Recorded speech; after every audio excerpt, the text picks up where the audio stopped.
how do I describe a person like Professor Ishwar Dayal, who is so multifaceted, and yet, you know, there is an excellence in him which is unparalleled. He was actually I think one of the major pillars of the institute. He's a good human being, and it's very difficult to get such type of leaders whom you can relate to. He is a man of very few words, but words are very well weighed out. He was passionate about excellence. He was a man who was not willing to compromise with quality at all. A person like him, who is a legendary figure in management education. He's so patient, he is so humble, and he is so full of curiosity. Govardhan Bandyopadhyay and company. What's the problem? What's going on in this company? Are these symptoms or are these causes? What we see in the case are the symptoms. Symptoms are indicators.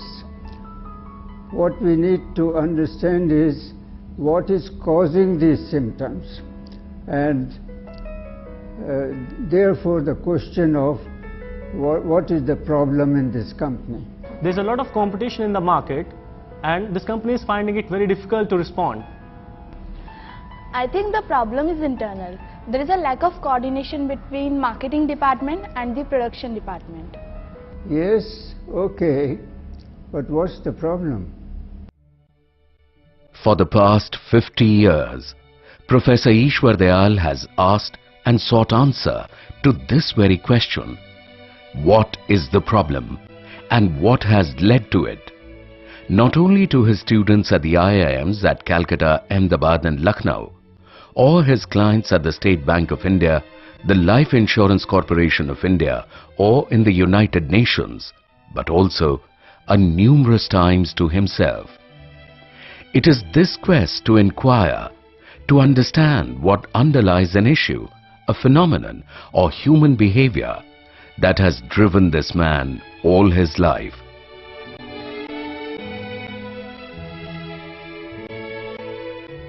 Today, at the age of 88, his failing health may have limited his physical activities, but in no way has it been able to prevail over his intellect or his wisdom, and certainly not his spirit. His experience in management is perhaps longer than the average age of an Indian, which is 60 plus. He has never thrown his knowledge at you. Knowledge rests very lightly on him, and the fact that he is such a senior person, he never makes you feel that he is so much more knowledgeable than you.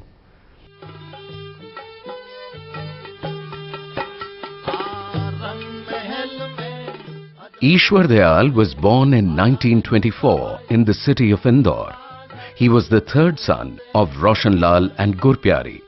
His father, Roshan Lal, worked in the office of the Resident of the Government of India at Indore. At the age of 21, he set off for America to study engineering at the University of California at Berkeley.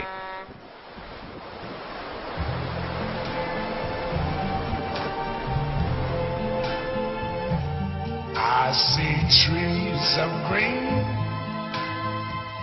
Berkeley was a fascinating place for the young Ishwar.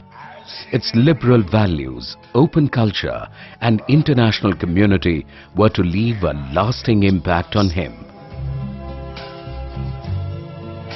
What a wonderful world. It was here, while studying some courses in literature, philosophy and psychology, which set him thinking in a new direction, that the first seeds of his future career were sown. Ishwar Dayal changed his discipline of study from engineering to psychology. After completing his undergraduate studies from Berkeley, he did his master's in psychology at the City College, New York.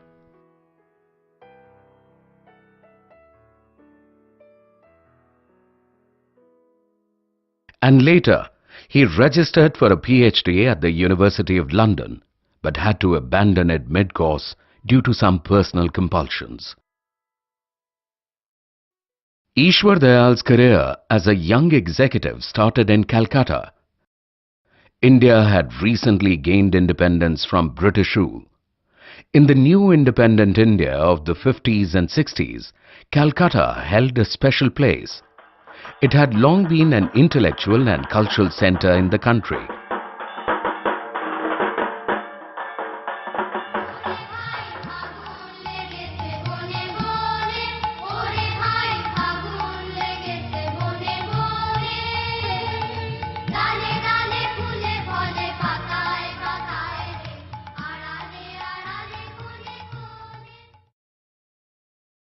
It was also the headquarters for a number of multinationals such as Imperial Tobacco, ICI, Philips, Metal Box, Andrew Yule, Barmer Lorry and others. As a young executive in companies like Alembic, Philips and Metal Box, Ishwar Dayal had everything that any young Indian could have asked for. A spacious furnished house in the posh locality of Alipur, perks of all kinds, a position of authority and status, and respect in professional and social circles, membership of the Royal Calcutta Golf Club, and parties at business and social gatherings.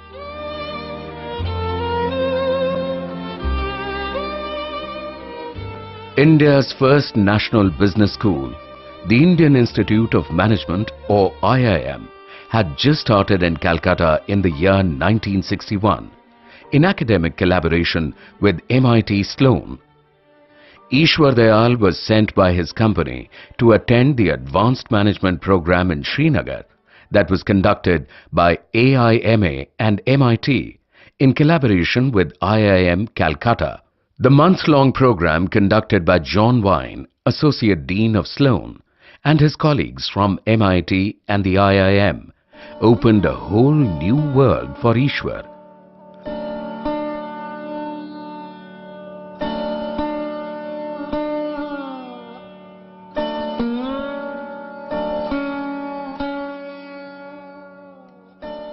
During the course of the program, he held long discussions with the faculty. What emerged during these discussions fascinated him. Seeing Ishwar's pedigree, experience and interest, John Vine and K.T. Chandi, the first director at IIM Calcutta, asked him to join the faculty. Well, since I had been in multinationals, everything was provided by them. So I own no house, no furniture, no car or anything. So the difficulty was not only the salary cut, but problems that family would have to face. But when I discussed with my wife, she said, well, decide on your own.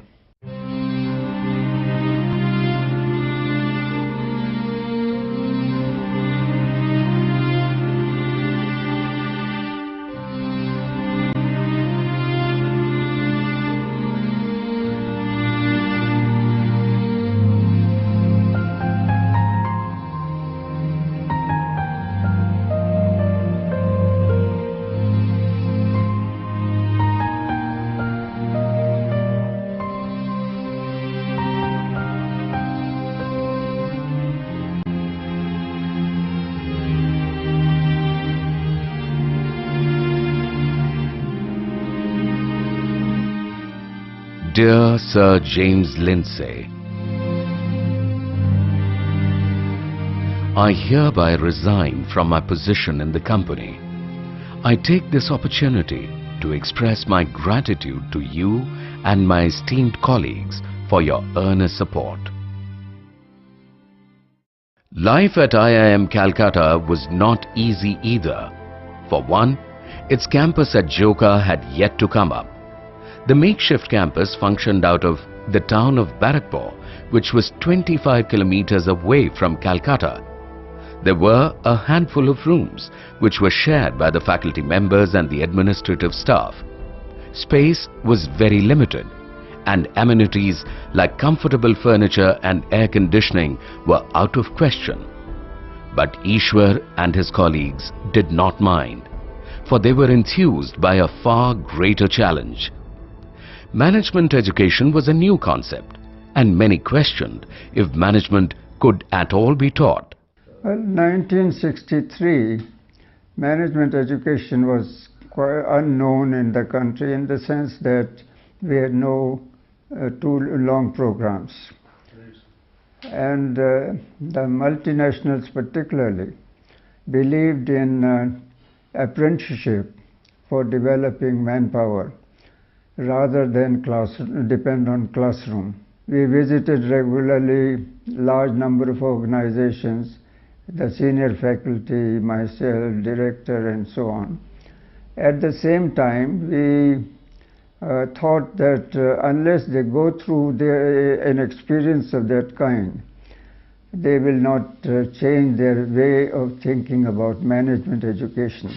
So we started program for top management with the help of MIT at that initial stage. We started functional programs for senior managers, and in 1963, towards the end of that, we started a 9-month course for junior executives. This was a residential course. In 1963, IIM Calcutta started a 9-month residential program for junior executives. They were sponsored by their respective companies. Ishwar Dayal was the program director.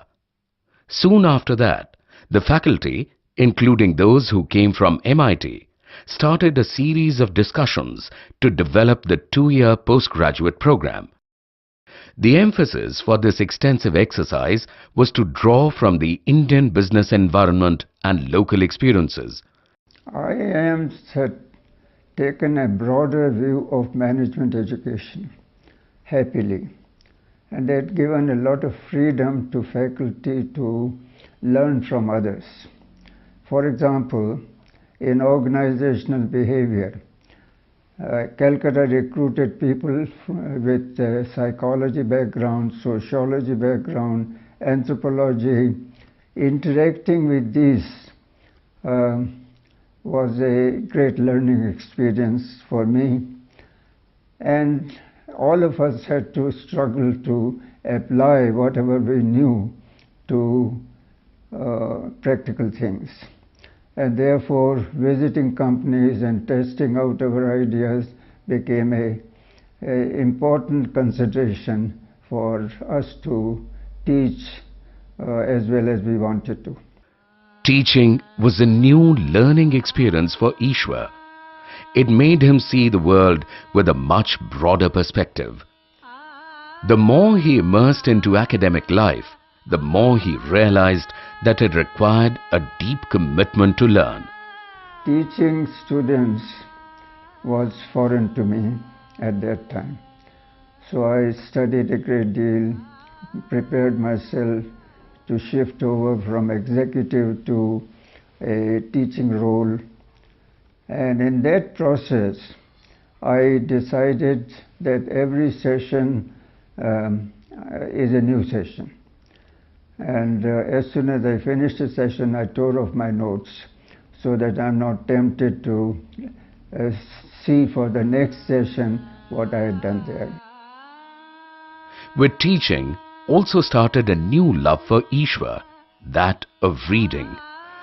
He spent most of his time poring through management classics, the Hawthorne experiments of Elton Mayo and Rothles Berger, the Tavistock studies on socio-technical systems, the writings of William Footwhite, Chris Argyris, Chester Bernard, Kurt Lewin, Herbert Simon, Herzberg, Freud and many others.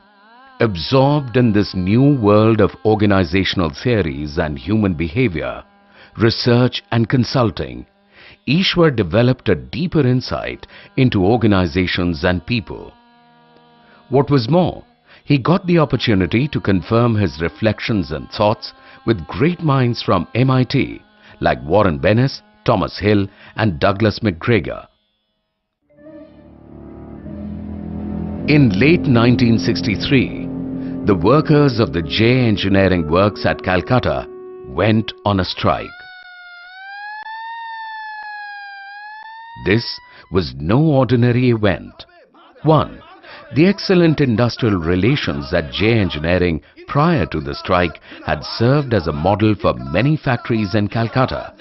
2. The strike went on for more than 6 months. These were the reasons that led Ishwar Dayal to conduct a study of the strike. He spent more than 6 months interviewing union and management members, conducting attitudinal surveys, and analyzing and interpreting the data. This was Ishwar's first field study after getting into management education. What would such a study yield for the practicing manager? Why did the strike happen? Why did it last so long? Can such an event be predicted before it happened? The questions had started raising their head. This was just the beginning. They would continue to do so for years. The study led to Ishwar's first book based on his own research. Many more were to follow.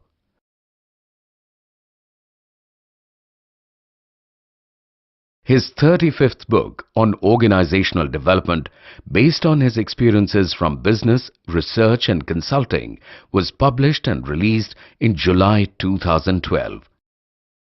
If you look at research, this was way back when I was an MDI and he joined MDI after his tenure at IIM Lucknow. And he really brought a fresh wave in this institute. There wasn't much of research being done at that time. But what struck me about Professor Dayal, perhaps I can put it in a couple of words. One is his penchant for quality. He goes in depth in everything, and I think that's a very important thing in research. With Professor Dayal, nothing would go unattended, and that is one thing that one learned, at least one was aware that this is an integral part of research, that you have to go in depth, you have to question everything, and that's one thing that struck me very deeply about him. The second is his open mind, and I think that's important for research. Age has not really come in the way. I'm sorry, but you see younger people who are rigid, but here's a man who's open, he's willing to explore, and then what I find amazing is his response, which is so measured. The second national IIM at Ahmedabad started functioning almost at the same time as IIM Calcutta. Its first full-time director was a visionary named Ravi Mathai. Ravi was Ishwar's colleague at IIM Calcutta. In order to build a strong team, Ravi invited Ishwar Dayal to join the faculty at IIM Ahmedabad. So, after spending 4.5 years in IIM Calcutta, Ishwar moved to Ahmedabad in 1967. IIM Ahmedabad was very different from its counterpart at Calcutta. Its academic collaboration was with the Harvard Business School, and this influenced its approach to management education and the academic philosophy. Ishwar's move to IIM Ahmedabad was to prove to be another key milestone in his academic career. It introduced him to case writing and teaching. The first batch of faculty members at IIM Ahmedabad had to attend a year-long international teachers program at Harvard. This residential program not only exposed them to the case method, but also helped them develop a common institutional approach through the experiences they shared together at Harvard. IIM Ahmedabad also exposed Ishwar for the first time to campus life. Special occasions were celebrated by the campus community together. Students would frequently visit their teachers at their home. Life in Indian Institute of Management was a unique experience for me. Many times at night when I went out, I saw some students from second year teaching students from first year. It was a very pleasant experience. Apart from that, there was complete freedom of action among faculty, students, students came to the house. Many times they came in a group, wanted to cook and eat and bring their friends, and we allowed them to do that. Well, I was the 7th batch of IIM, 70-72, and Professor Dayal was one of the most respected faculty at that time at the institute. He was one of the founding fathers of the institute, and his courses on organizational behavior and organizational structure were very sought after. I still remember bits of what he taught. He just finished doing the restructuring of the State Bank at that time, if I recollect, and he used to borrow heavily from his experiences in consultancy plus his experiences in industry. But the biggest gain for Ishwar Dayal at IIM Ahmedabad was in another area that was to become very close to his heart in the years to come. Besides the emphasis on teaching, research and consulting, Ravi Mathai and his colleagues created administrative and institutional systems that bolstered individual excellence as well as extensive participation by the faculty. The hallmark of this system was the Faculty Council, of which every faculty was a member. This was the body that discussed and decided all policies related to various academic activities. There were a number of committees: the Curricular Committee, the PGP Committee, the Admissions Committee, Executive Program Committee, and so on. Each committee decided its own working agenda and functioned independently. The director, Mathai, never interfered with any of the decisions. These vital elements of institution building deeply influenced Ishwar's own leadership style that emphasized collectiveness in decision-making through mutual consultation, autonomy to people, individual accountability and mutual respect. Today, the State Bank of India is by far the biggest bank in the country, both in terms of reach as well as assets. In the late 60s, the bank's chairman R.K. Talwar felt the need of extensive restructuring of the bank and its businesses. It was a massive exercise, and many suggested that SBI should engage McKinsey for the job. But Mr. Talwar's preference was for an Indian consultant. SBI approached IIM Ahmedabad, and the project was led by Ishwar. It was a long engagement that saw him engage in extensive discussions with all stakeholders of the bank. In his mind, it was the same question: what is the problem? At the end of the exercise, not only did Ishwar come up with the detailed plan for the restructuring of the State Bank of India, but also gave full support to its implementation. In the words of Mr. N. Vaghul, the former chairman of the ICICI Bank, Professor Dayal's work transformed SBI and placed it firmly on the map of the banking industry. The restructuring of SBI is but one in many such examples of enduring organization development work done by Ishwar Dayal. His consulting works at the Life Insurance Corporation of India, Indian Oil Corporation, Indian Airlines and Power Finance Corporation, amongst many others, bear the same flair of his power to involve internal people with his gentle but persuasive approach. Now today, any policyholders can go to a branch and get his claim settled. And previously, there used to be lots of problems and lots of hassles the policyholder used to face.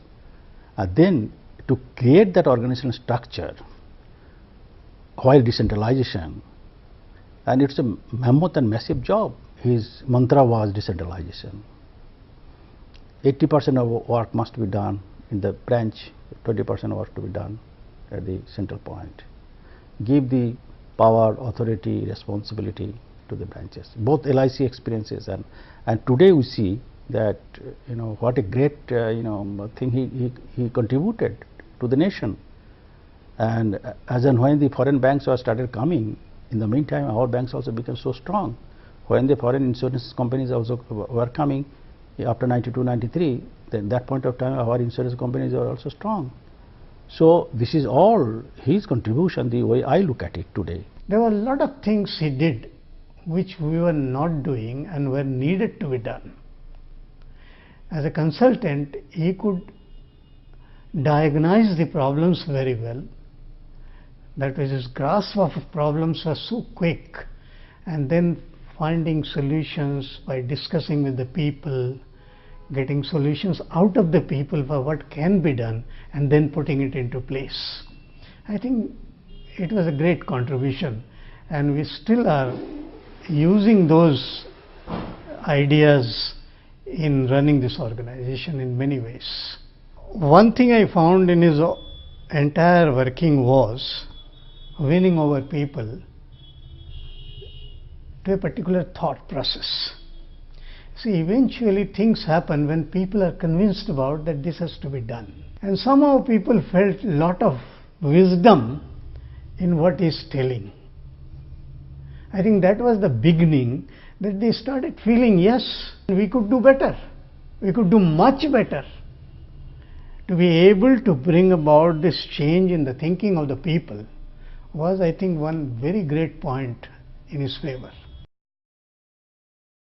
Of course, consulting with these organizations would not have been a priority for Ishwar and other faculty members at IIM Ahmedabad and Calcutta had it not been for its immense importance in contributing to teaching.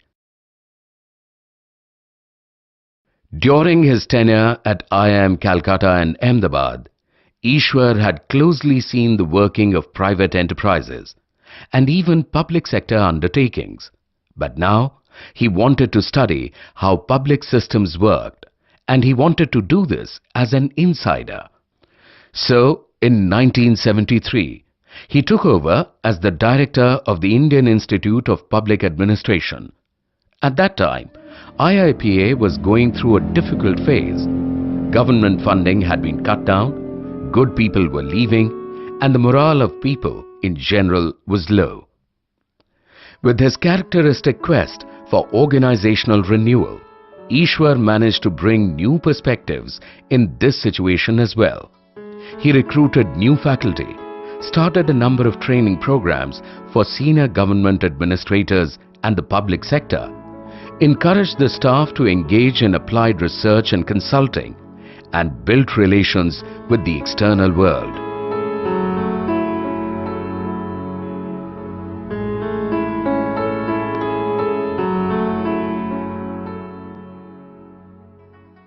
One important dimension that he brought into the culture of IIPA was to link research and training. And he kept on insisting that a training program should be mounted only when you have done some research, you got some data, and you are able to talk to the executives on the basis of your own field experience. And I remember distinctly when the government wanted a course to be done, he asked me that do a survey, find out training needs, then only let the government wait, but we are not going to just do a training program. The other remarkable thing, of course, was that he was not only as a director, but he acted also as a professor, so that whatever he was saying, he practiced. I mean, so he demonstrated. One of the research projects which later was published was reorganization of district administration. During his career till then, Ishwar Dayal had been invited a number of times by the ILO and UNDP to participate in their roundtable discussions at Geneva, Lebanon, Bangkok and other places. In the year 1976, he took up a full-time position with UNDP at Lagos in Nigeria as the Chief Technical Advisor, heading a team of experts from all across the world. His job involved helping the Nigerian government to promote and develop management education in the country.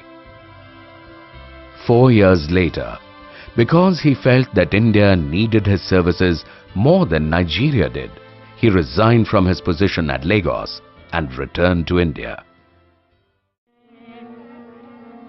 In the year 1984, when the government of India had decided to set up the 4th IIM at Lucknow, Ishwar Dayal was chosen to be its first director. This role was different from any other that he had played before. This was the first time he was to shoulder the challenging responsibility of setting up a national level institute from the scratch.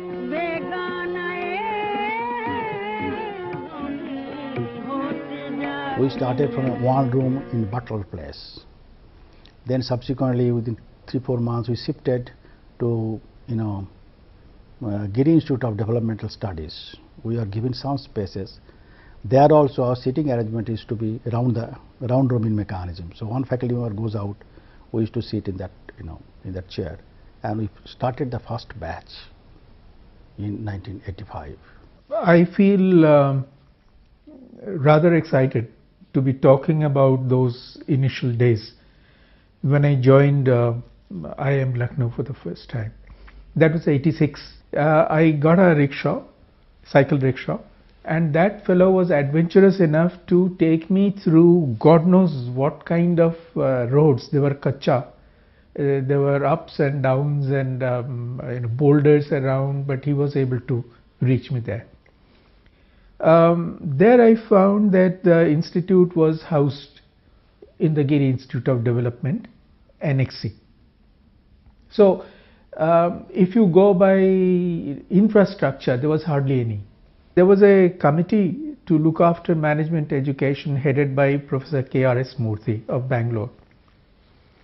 So they came here. We first had a meeting in the guest house, which was okay. It was a house. But when we came to the institute, the first thing which shocked him was the state of the mess, students' mess. You see, it was a hovel, dark, dingy, and we had to manage with that. Now, what I want to emphasize here, and I think that's important, is that in spite of all these drawbacks and constraints, it was Professor Dayal's leadership which got us all together. And mind you, it was not just we, the faculty, it was the staff and the students, in spite of all these constraints. Here was a man who was not willing to compromise with quality at all. Interestingly, Ishwar's previous stints at the IIMs at Calcutta and Ahmedabad did not overly influence him when it came to building the new IIM at Lucknow. While he borrowed from his years of experience in institution building in creating the processes that would build the culture at IIM Lucknow, he wanted the staff and faculty members to collectively evolve this culture. Ishwar believed that IIM Lucknow had to create its own distinct identity, unique in the ways that its founding members would envision. He had a holistic concept of management. Now, what was this holistic concept? This holistic concept was that as you would see in any management institutes, you have a number of courses. Now, his idea was that this whole thing should converge into a final, managerial system and knowledge. That was his concept.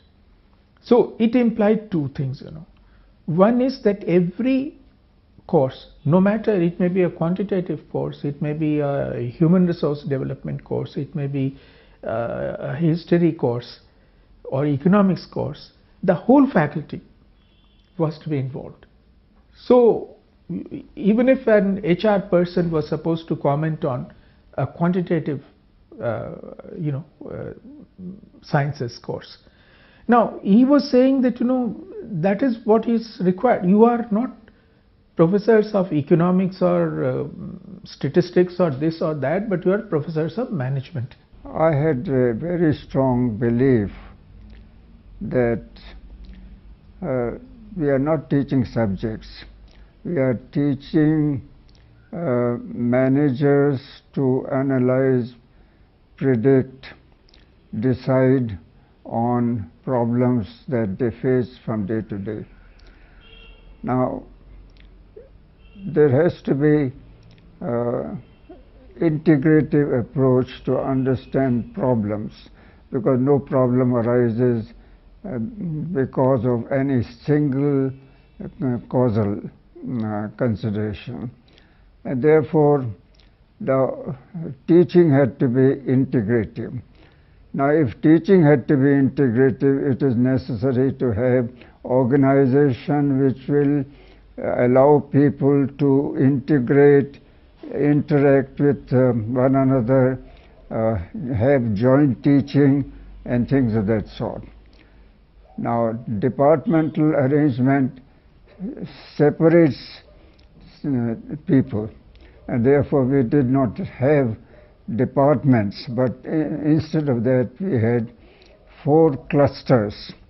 First cluster was on environment, which included things like economics, geopolitical, environmental, and various other outside the institution factors that influence decision making. The second cluster had to do with quantitative areas, which included operations, included many other things like quantitative applications to understanding of problems and things of that sort.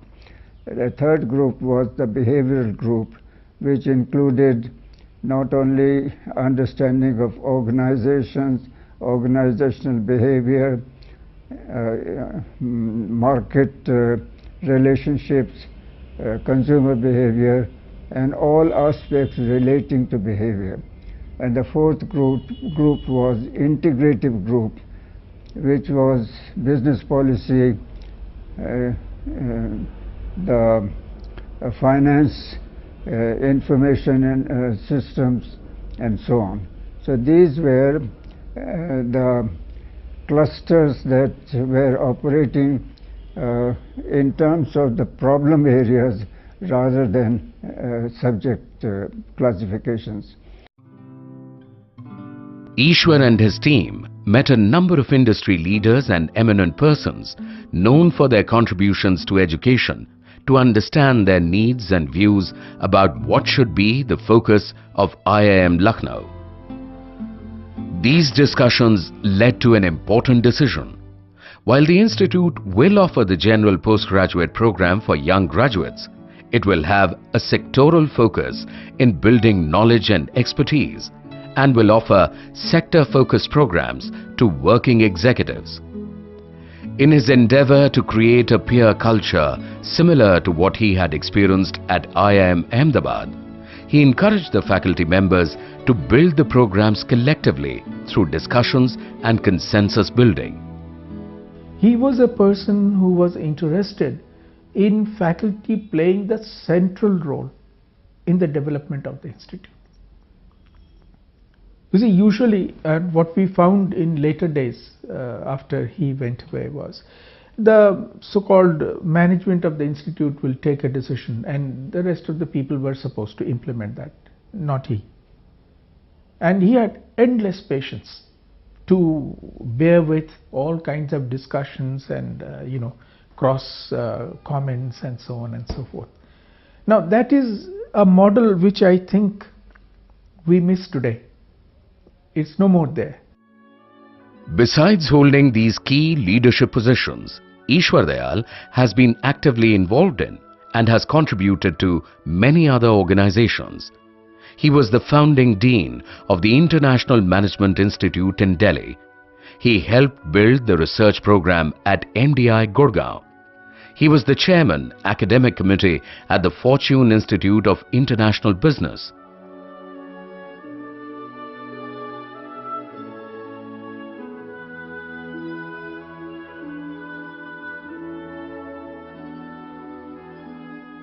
He has served on the boards of several companies: DCM, Bharat Electronic Limited, Indian Oil Corporation, National Textile Corporation and a few others. In 2001, Ishwar Dayal chaired a committee set up by the Indian government to recommend future directions of management education in India. In 2005, the batch of 1972 of IIM Ahmedabad paid a glorious tribute to this great man. Today, 88 years of age, he travels a distance of 40 kilometers twice a week to attend his office at BIMTech, where he is the chief mentor. I have realized that BIMTech needs a mentor who can help us to find out our future trajectory of growth. We have completed 24 years and we are very ambitious about our future. We have recently redrafted our vision and mission. We want to become one of the premier business school of Asia.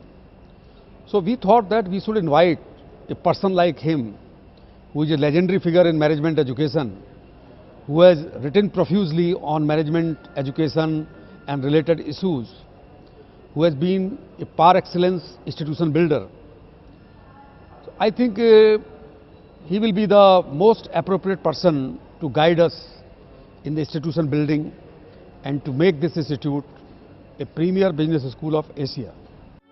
In 2011, both the IIMs at Calcutta and Ahmedabad celebrated their golden jubilee.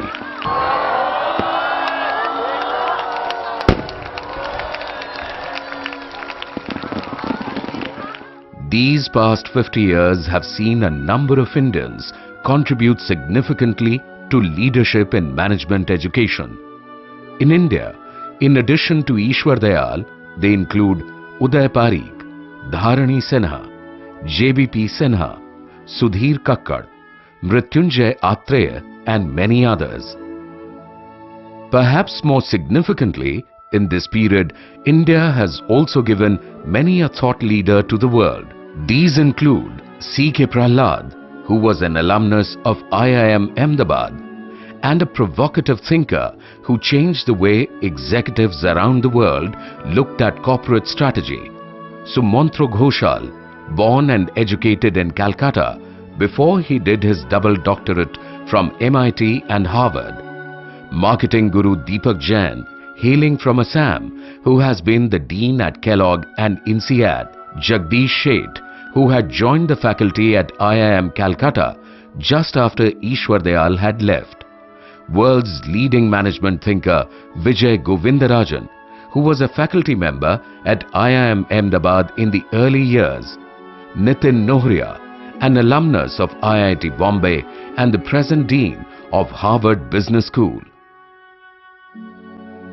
The last 50 years have also witnessed a sea change in the Indian business scenario. The term Indian multinational is a reality today. The environment within the country has become increasingly global in the past 2 decades. In this context, surely, Indian management education cannot afford to fall back. We asked Ishwar Dayal. The institutions have shown great deal of innovation